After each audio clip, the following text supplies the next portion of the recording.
Hi, my name is Alberto, and in this video lesson I'm going to be teaching you about the sine function and giving you a quick introduction as to what you could expect out of this function going into any grade 11 math course. So far, you've only seen sine as a ratio used in trigonometry. However, sine can also be used as a function. So what happens if we make sine a function?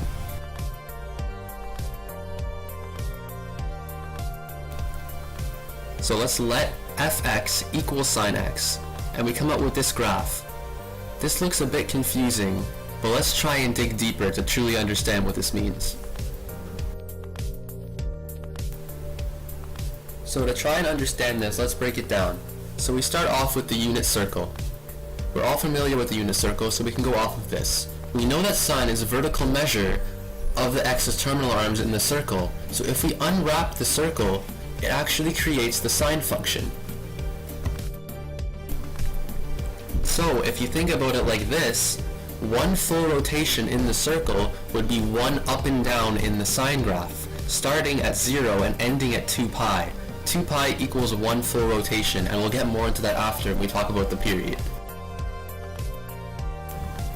Now if we look at the points on the unit circle, every quarter rotation, or 90 degrees, we have nice values of sine, which are 0, 1, 0, -1, and 0 respectively, moving clockwise around the circle. Now again, if we look at these nice values, this relates directly to the sine graph. These are the easiest ones to remember because they are the same. 0, quarter rotation up to 1, quarter rotation back to 0, quarter to -1, and all the way around for a full rotation back to 0 at 2 pi. Alright, now let's look at some terminology that you'll need to know when dealing with any of these functions. One full rotation of the sine graph is called a cycle.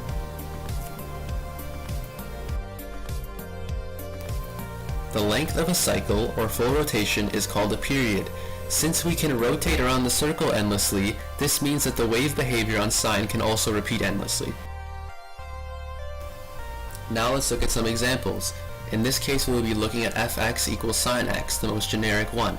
So the period, or p for short, of sine is 2 pi. Now remember, the period is the length of the cycle, or full rotation around the unit circle. So for a sine function with a positive coefficient, the cycle begins at the midpoint value of the range. And now since the range is from -1 to 1, the midpoint value would be 0.